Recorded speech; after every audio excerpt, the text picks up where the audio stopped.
Hello. इस video में हम कुछ प्रश्न करने वाले हैं। तो पहला प्रश्न आपके सामने है जिसमें पूछा गया है निम्न में से कौन सी परिमेय संख्या नहीं है। तो विकल्पों को देखें और आंसर करने की कोशिश करें।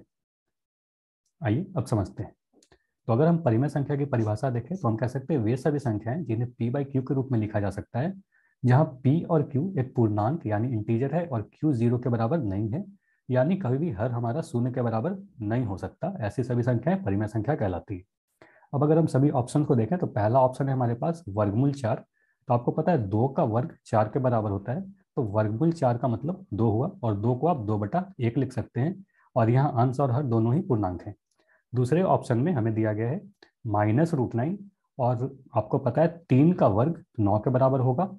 तो माइनस वर्गमूल 9 का मतलब -3 हुआ और -3 को आप -3/1 लिख सकते हो। और यहाँ भी अंश और हर दोनों ही पूर्णांक है। अगले ऑप्शन में आपको दिया गया है शून्य। और शून्य को आप 0/1 लिख सकते हो और यहाँ भी अंश और हर दोनों ही पूर्णांक है यानी इंटीजर है। आखिरी ऑप्शन में आपको दिया गया है वर्गमूल 3। आपको पता है 3 किसी भी पूर्णांक का वर्ग नहीं है।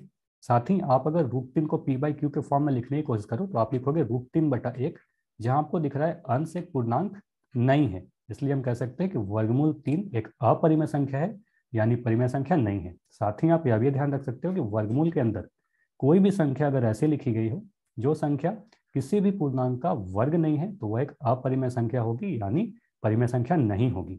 तो हम कह सकते हैं कि ऑप्शन डी हमारा सही उत्तर है कि वर्गमूल 3 एक अपरिमेय संख्या है यानी परिमेय संख्या नहीं है।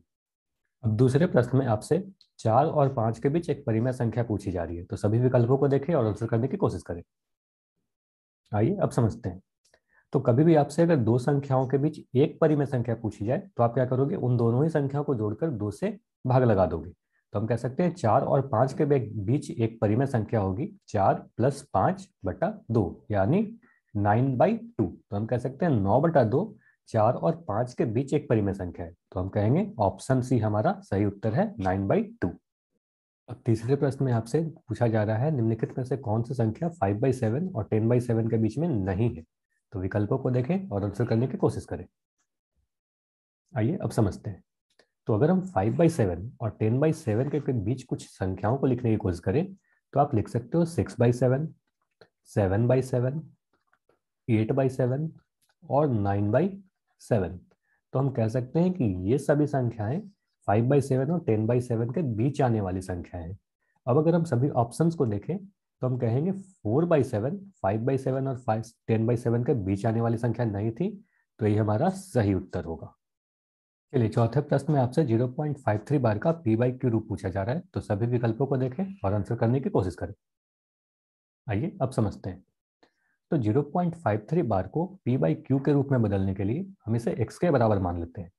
और आपको पता है 0.53 बार लिखने का क्या मतलब हुआ। यह एक आसान आवर्ती दशमलव है यानी नॉन टर्मिनेटिंग रिकरिंग डेसिमल है, जिसे आप लिख सकते हो x बराबर 0.53 53 53 और ये आगे इसी तरीके से बढ़ते जाएगा। तो आप देख सकते हो यहाँ पर दो दो संख्याएं रिपीट हो रही है तो हम इसे 100 से गुना करेंगे। तो हम लिख सकते हैं 100x बराबर 53.535353। अब अगर इक्वेशन 1 को आप इक्वेशन 2 से सब्ट्रैक्ट करें तो हमें मिलेगा 99x = 53 के बराबर। तो यहाँ से हम लिख सकते हैं x बराबर 53/99। और आप देख पा रहे होगे x का ही मान 0.53 बार के बराबर है।